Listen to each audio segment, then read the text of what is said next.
Vamos lá, vamos começar mais um encontro aqui da nossa pós-graduação em Direito Imobiliário. A nossa pós que é focada na prática, com muito amor e carinho, e estamos aqui para evoluir como profissional e também como um ser humano, tá bom? Que isso é importante também, né?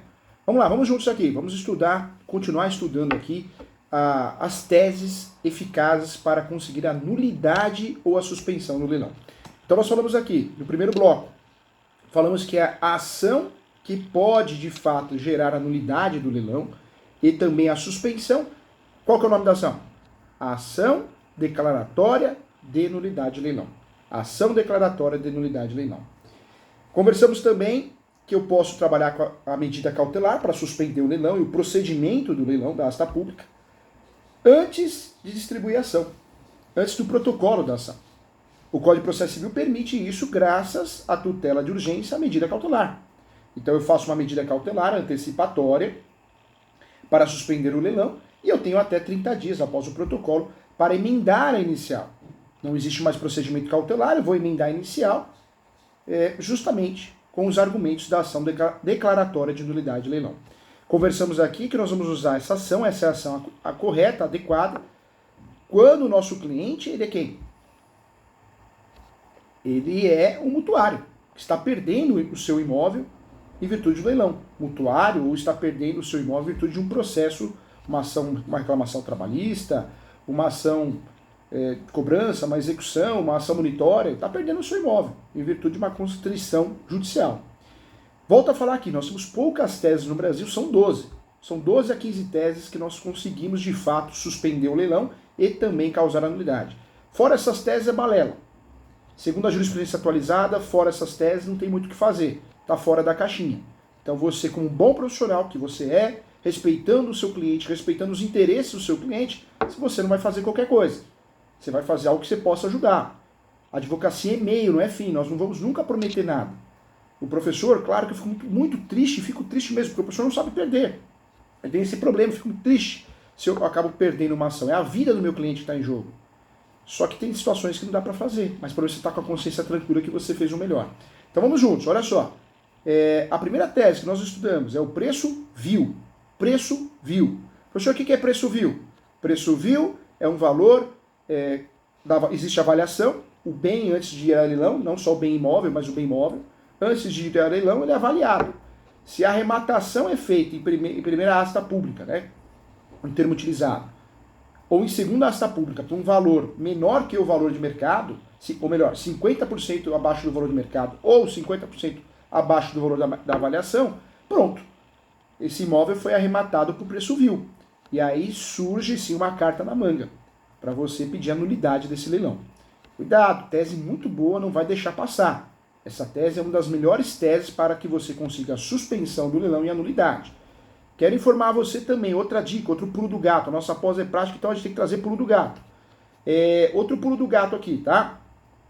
Na ação declaratória de nulidade de leilão, é a ação definitiva. Quando você for fazer a medida cautelar para suspender o leilão e ela for antecipatória, ou dentro do corpo da ação de nulidade de leilão, declaratória de nulidade de leilão, não esqueça de, quando você for pedir a suspensão do leilão, pedir não só a suspensão do leilão, mas a suspensão do procedimento da asta pública. Anotou aí? Então presta atenção que isso é importante e é grave, hein? Eu tenho que pedir a suspensão do leilão e do procedimento da asta pública. Esse é o pedido correto. Porque muitas vezes o imóvel, ele está já aparecendo no site como um imóvel que foi a leilão, agendado, né? Você quer essa suspensão. Mas muitas vezes o imóvel não aparece ainda no site, mas estão organizando a documentação, as informações para postar.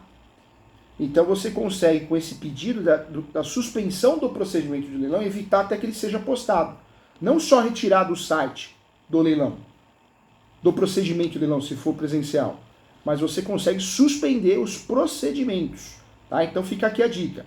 Requer a suspensão do leilão e também dos procedimentos de asta pública. Requer a suspensão do leilão e dos procedimentos de asta pública, tá? Então, dica de ouro para você com muito carinho aqui. Vamos voltar aqui então, vamos juntos aqui. Vamos continuar estudando aqui as teses que de fato vão gerar a nulidade e a suspensão do leilão, tá? Deixa eu ver aqui se está aparecendo para você. Vamos lá. Deixa eu voltar aqui, vamos ver. Então é isso, hein, gente? Então muita atenção. Vamos lá, acorda aí, força, que isso aqui esse assunto é muito importante. Nós estamos lidando com vidas de pessoas que precisam da nossa ajuda, tá? E é o nosso nome que está em jogo. Tratamos aqui então da primeira tese, que é o preço vil. O que é preço vil? É algo de pouco valor. O imóvel arrematado no leilão abaixo de 50% da avaliação do valor de mercado é preço vil. Essa é a tese que você vai usar para conseguir a suspensão ou a nulidade do leilão. Mais usada ainda para a nulidade do leilão. Vamos lá, segunda tese que eu quero tratar com você, hein? Essa tese também é importante. Vamos lá, acorda aí, presta atenção. Defasagem na avaliação. Defasagem na avaliação, hein? Você anotou? Tem que anotar, hein? Ah, professor, mas eu tenho material de apoio à minha disposição. Está à disposição no primeiro bloco, mas tem que anotar, porque a maioria, 90% das pessoas tem a memória fotográfica. Você anotando, você guarda. Mesmo porque a hora que você for dar uma consulta para o seu cliente, você tem essas respostas, né? Você conhece o assunto e demonstra que você aprofundou os seus estudos, tá? Vamos lá. Defasagem na avaliação do leilão. Essa também é uma tese que eu gosto muito, uma boa tese, tá? O que é essa defasagem na avaliação? Você sabe que o leilão, tanto o judicial, principalmente o judicial, e o extrajudicial. O extrajudicial nessa situação é mais difícil de ocorrer. Mas no leilão judicial, que existe aí através de ações, reclamação trabalhista, ação de cobrança, ação monitória, procedimento de execução. No Poder Judiciário, as coisas não são tão rápidas, né? Muitas vezes demora para acontecer. Então, o cumprimento de sentença enroscou, foi impugnado. Você sabe que quando você apresenta o cumprimento de sentença, a peça de cumprimento de sentença, existe o trâmite do bloqueio do imóvel, existe a impugnação da parte contrária, tudo isso demora. Então nós estamos falando aí de uma situação que talvez da decisão do cumprimento de sentença até o leilão demorou 6 meses. Então existe uma defasagem, anota aí na avaliação, defasagem. Essa defasagem, segundo a jurisprudência, ela ocorre a partir de 6 meses, tá? Se a avaliação foi feita hoje e o leilão vai ocorrer, foi agendado daqui 6 meses, de 3 a 6 meses, já existe uma defasagem. O ônus de provar isso é seu. É seu, doutor. É seu, doutora. Você que tem que provar isso. Então você vai fazer o quê? O que você vai explicar para o seu cliente? Vamos lá, quero pegar na tua mão. Vamos lá, atenção aqui, ó. Esse assunto é muito importante para você ficar assistindo televisão, hein? Vamos lá. Televisão, depois você assiste a novela, não vale a pena de novo. Isso aqui não. Isso aqui é a vida do teu cliente e a tua carreira. Olha só. Quando você pegar, assumir um caso que você percebeu que não dá para usar a tese do preço vil, porque o imóvel não foi arrematado no preço vil, ou não será arrematado, né? Você não enxerga uma luz no fim do túnel, mesmo porque o preço vil, essa tese é usada mais para nulidade, e você precisa de uma outra tese para conseguir a suspensão do leilão. Uma boa tese para você conseguir a suspensão do leilão é a defasagem na avaliação. E a defasagem na avaliação acontece, hein? Acontece nos leilões extrajudiciais e nos leilões judiciais. Então eu peço sua atenção, uma atenção especial a isso, porque isso aí pode salvar o imóvel do seu cliente. Não é brincadeira, não. Como que eu vou provar isso? Então presta atenção que eu quero te dar passo a passo, hein? O pulo do gato. Se você for usar essa tese dentro da ação de nulidade, ação declaratória de nulidade do leilão, ou se você for usar essa tese para pedir a suspensão do leilão e do procedimento de asta pública, que eu já expliquei para você, você tem que juntar pelo menos duas avaliações, hein? Professor, mas eu não quero gastar. Não tem jeito, é tudo ou nada. Mesmo porque a avaliação, que pode ser feita por um corretor de imóveis, por um engenheiro, por um arquiteto, não vai gastar horrores. E ela é necessária. Pergunto para você, se você está alegando que ocorreu uma defasagem na avaliação, você não vai fundamentar com avaliações de 2 profissionais diferentes, que tenham seus devidos registros, ou no CRES, ou no Conselho de Engenheiro Civil, ou de arquiteto? Você não vai fazer isso? Você não vai levar. Então, promete para o professor Júlio aqui, eu quero o teu bem, o bem do teu cliente, o bem da tua carreira. Não estamos aqui para brincar, estamos aqui para evoluir como profissionais. Então promete para mim, se você for usar essa tese da defasagem na avaliação, primeiro, o leilão tem que ocorrer depois de 3 meses a 6 meses depois da avaliação. Ocorrer ou ser agendado, né? Se você for pedir a suspensão, não ocorreu. Se for pedir a nulidade, já ocorreu. Quando você for pedir a medida cautelar, talvez antecipatória, junte sim dois laudos de avaliação desse imóvel. 2 laudos. Promete para mim, 2 laudos de avaliação. 2 laudos. Pode ser feito por um corretor de imóveis, pode ser feito também por um engenheiro, arquiteto. Esses laudos devem corresponder à realidade. Esses laudos devem ser devidamente assinados pelo respectivo avaliador. E esse laudo eu gosto muito que o nosso laudo técnico, né, que é chamado, tem uma conclusão. Você quer ver o professor ficar nervoso? É o cliente chegar aqui com um laudo sem vergonha da internet que não tem conclusão. Quer ver onde acontece muito isso? No financiamento imobiliário. Você pede para alguém que você conheceu na internet fazer um laudo de financiamento imobiliário, arranca de você ou do seu cliente 300, 500 reais, e o economista ou o contador tem a pachorra de fazer um laudo que nem conclusão tem. Você vai me desculpar. Que profissional banana é esse? Poxa, se você está sendo contratado para dar um parecer, você vai ficar em cima do muro? O professor dá muitos pareceres em vários processos. Tenho a honra, em virtude dos meus livros, de ser contratado para dar muito parecer. Eu faço a conclusão, eu coloco a minha opinião. Eu acho que é isso. Eu acho que é banana, eu acho que é batata, eu acho que é laranja. E assino. Isso é um laudo.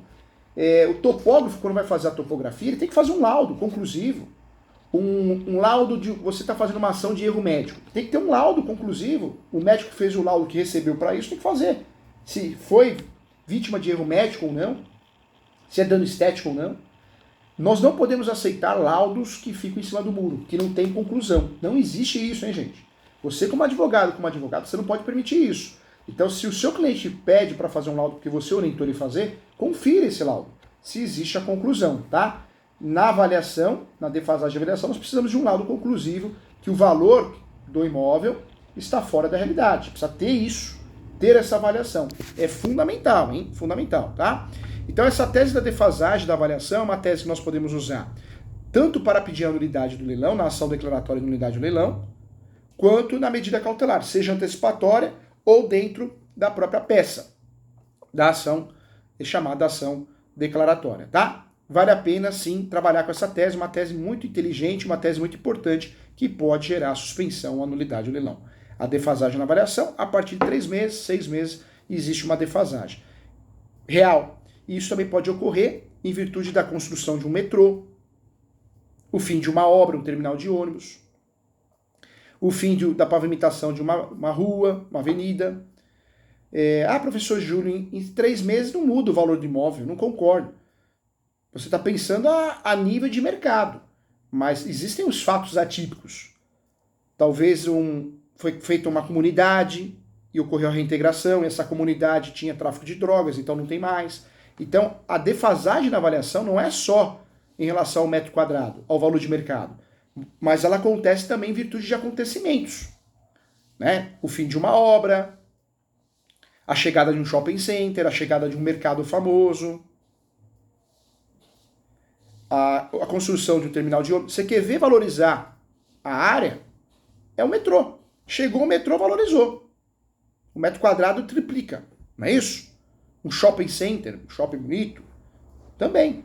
Terminal de ônibus, isso faz valorizar. Nós não podemos esquecer que muitos imóveis, muitos bairros, o bairro nasceu residencial.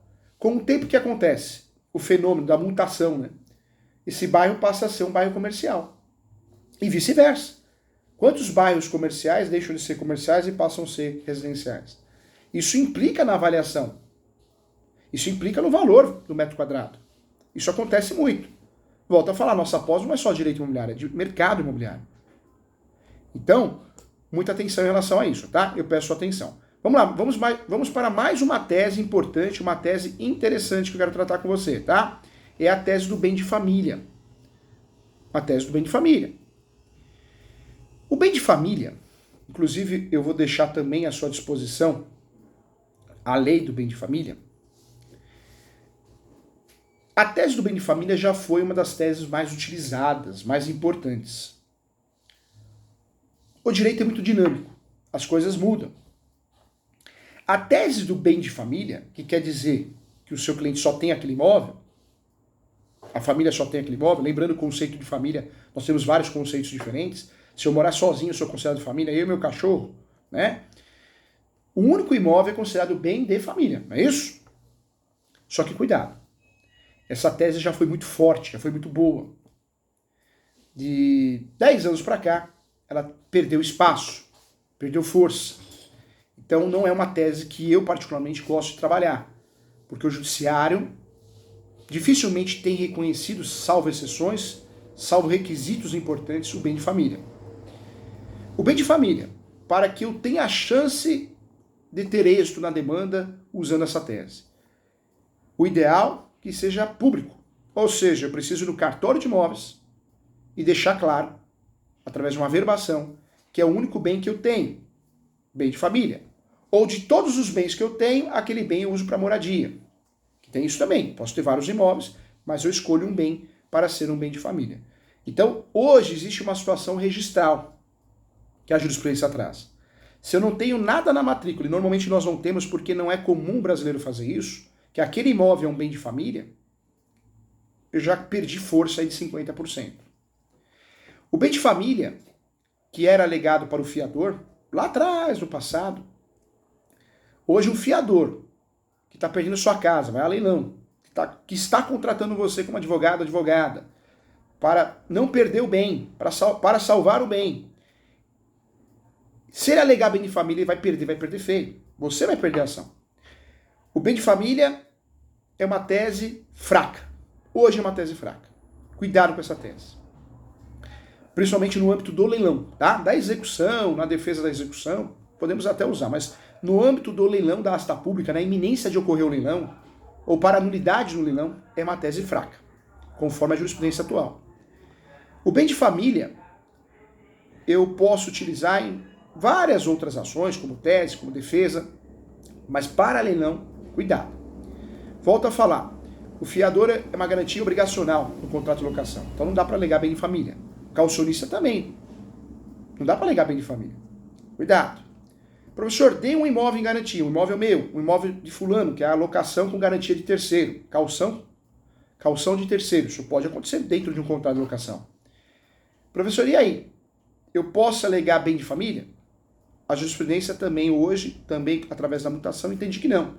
Poxa, se você deu um imóvel em garantia de um financiamento, se você deu um imóvel em garantia a uma locação, seja um imóvel seu como inquilino, ou alguém que ajudou você, então uma calção com bem de terceiro, e agora que deu errado você quer alegar que é bem de família, também não tem colado. Também não tem colado. Também não tem dado certo. Então, eu entendo que o bem de família ainda pode ser usado como tese. Em algumas regiões você vai ter que pesquisar o entendimento local, mas te garanto que de forma majoritária os tribunais, a maioria dos tribunais de justiça, entendem que o bem de família para leilão não é a tese que você vai conseguir a nulidade, a suspensão do leilão, tá? Principalmente na alienação fiduciária, que o imóvel nem seu é, né? Esse imóvel é bem de família, professor Júlio? Não, não é bem de família porque é do banco. Como não? Eu entrei no financiamento imobiliário para deixar de pagar, professor Júlio, aluguel. Tá, só que o financiamento imobiliário, a alienação fiduciária, você sabe como funciona. O banco compra e empresta para você. Você vai pagando um aluguel, na verdade.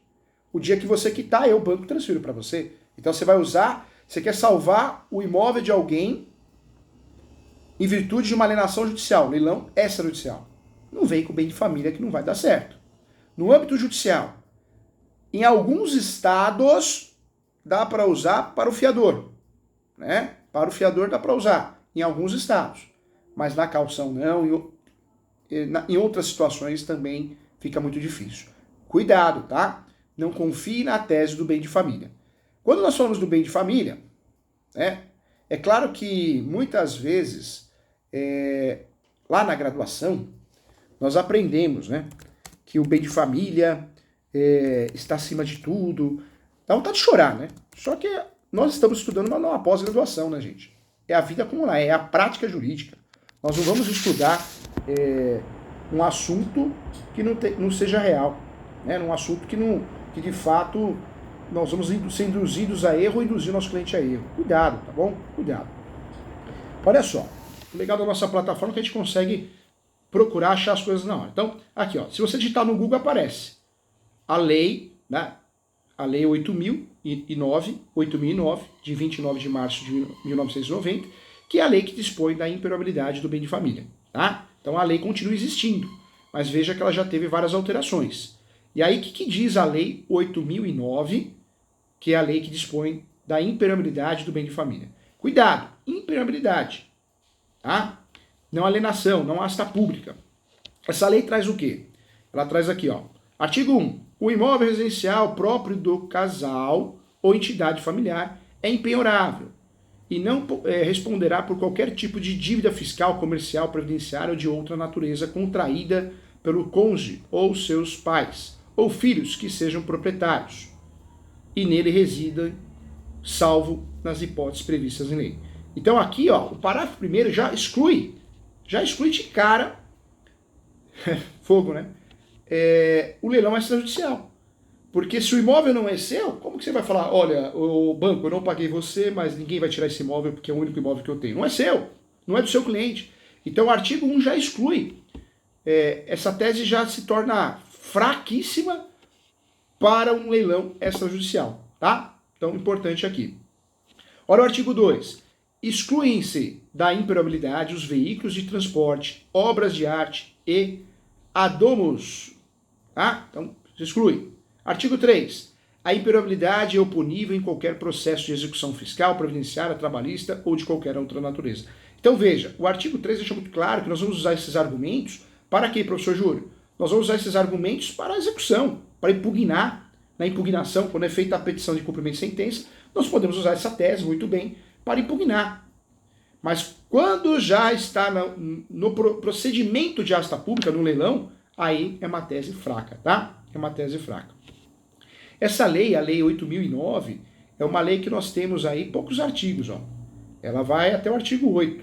E não podemos nem falar que tem 8 artigos, porque alguns já foram, olha lá, se você pegar o artigo 3º, ó, inciso 1 já foi, inciso 3 já foi, ó, isso aqui é atualizado. Eu gosto de mostrar assim, porque você pega um Vademec que está desatualizado. Já foi, acabou, ó, olha lá. Então nós temos vários incisos que foram cancelados, né, revogados, que é o termo correto, em virtude de outras leis, inclusive a Lei 13.144 de 2015, tá? Então, aqui é importante para você. E aqui o artigo 6, ó, são canceladas as execuções suspensas pela medida provisória 141 de 8 de março de 1990. Então, essa lei, a própria Lei 8.009, que foi uma lei bonita lá na graduação que nós estudamos, ela perdeu força, né? Você pode perceber que é uma lei que só tem 8 artigos. Desses 8 artigos, muitos incisos foram revogados por lei complementar, a 150 de 2015. Foi revogado em virtude da redação, a nova redação dada pela Lei 13.144.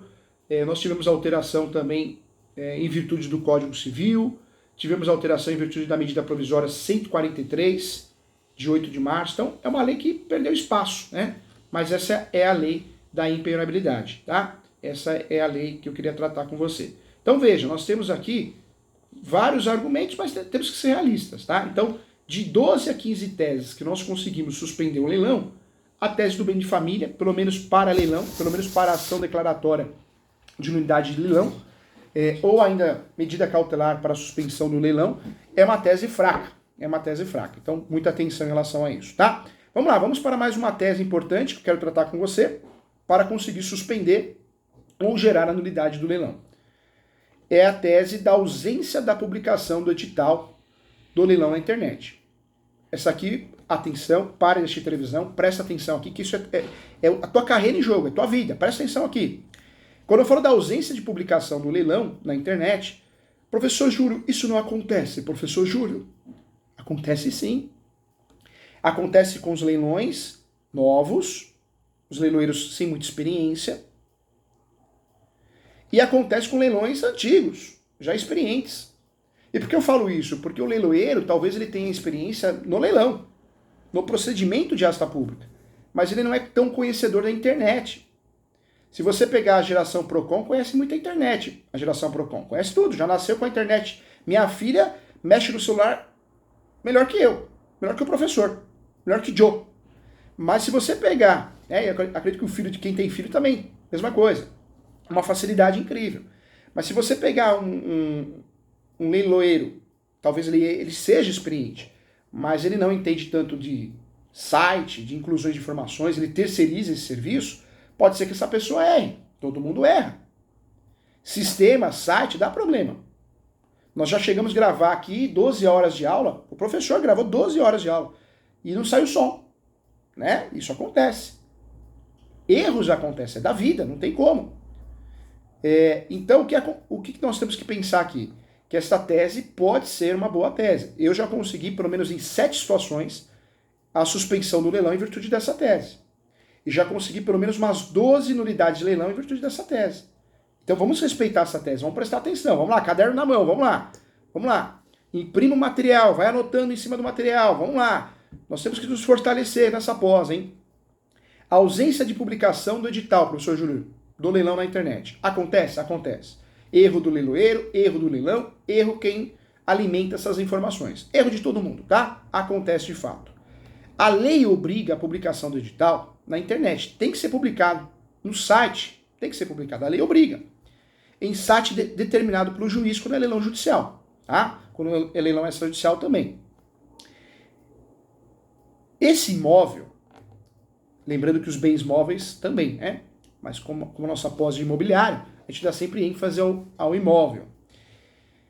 Não é só ter o edital, não é só ter a fotinho do imóvel. Em um procedimento de leilão, eu preciso ter o quê? Eu preciso ter a foto do imóvel, claro, isso é normal para poder também chamar a atenção, os leilões usam isso. Mas eu preciso ter a matrícula do imóvel, a matrícula eu preciso ter, a matrícula atualizada. Se você pega um leilão, um leiloeiro não tão experiente, ou o seu departamento comercial cometeu um erro de juntar uma matrícula desatualizada, pronto, já é motivo para conseguir a suspensão, a nulidade do leilão. A descrição do imóvel, gente, presta atenção aqui, a descrição do imóvel, dos bens leiloados, não só dos imóveis, mas os bens, elas devem ser feitas de forma detalhada. É o chamado detalhamento da descrição. A descrição tem que ser feita detalhada. Além de ter a matrícula do imóvel, tem que ter a descrição perfeita desse imóvel. O que é a descrição perfeita? Rua, número de matrícula, número de contribuinte. Tem que ter essa descrição, tá?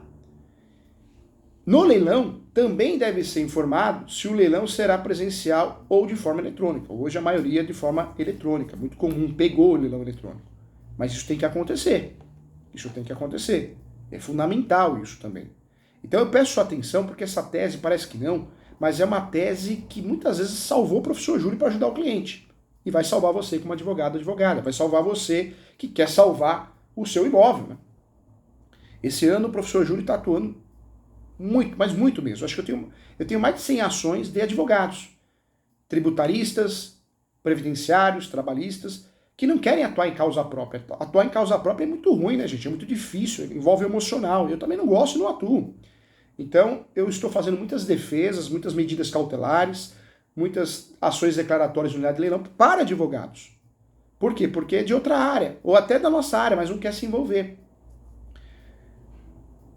A crise atingiu muita gente. Então, hoje, a advocacia, né, de leilões ela é extremamente fundamental para a sociedade. Faltam bons profissionais que sejam especialistas só nisso, hein, gente?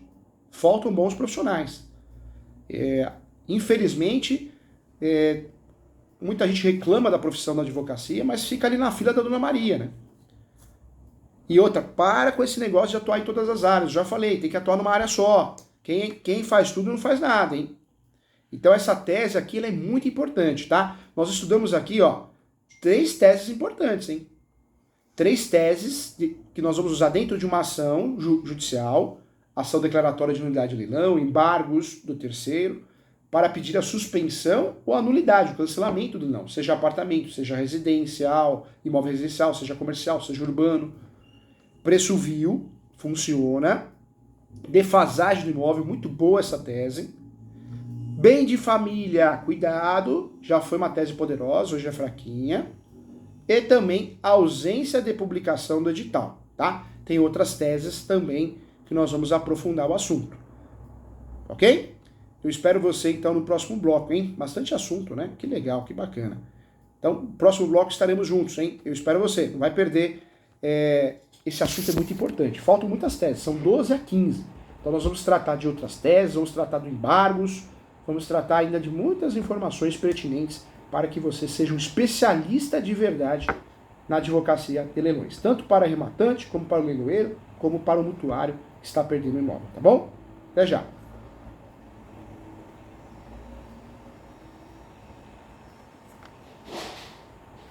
Você está assistindo o bloco 2 da nossa aula de pós-graduação de Direito Imobiliário.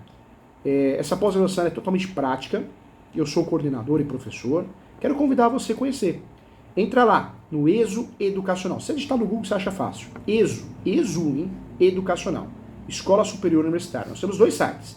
Nós temos o site www.esoeducacional.com, sem BR, e o segundo site, que é uma grande novidade para você, que vai te ajudar em relação ao seu serviço, correspondência, mas não é de novidade, é o www.portaleso.com.br, tá? Portal ESO quer dizer Escola Superior Universitária, não é ESO, o de ovo, é o de universidade. Então, ESO é Escola Superior Universitária, portaleso.com.br, tá? O portal é com BR, ok? Essa pós-graduação, ela custa 950 e pouco. Professor, só isso? Só. Porque o objetivo é o quê? Melhorar, ajudar, profissionalizar, evoluir. Qualidade a baixo preço. Então você quer fazer uma pós-graduação, sai da caixinha, vem fazer essa pós-graduação comigo.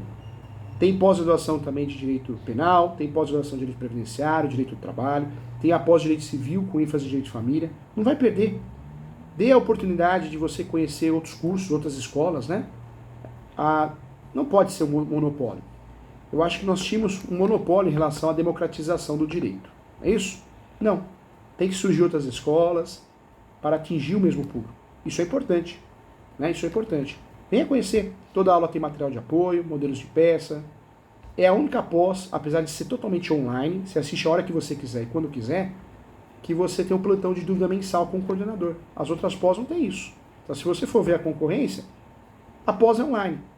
Aqui também é online. Mas aqui tem material de apoio, tem modelo de peça, tem o plantão de dúvida para você tirar a dúvida com o seu coordenador. Na pós de imobiliário sou eu, na pós de civil sou o Joe também. Na pós de penal é a Juna Duarte, e na pós de trabalho é o Lucas Reis, e a nossa desembargadora na pós de previdenciário. Tá bom? Um abraço e até a próxima aula.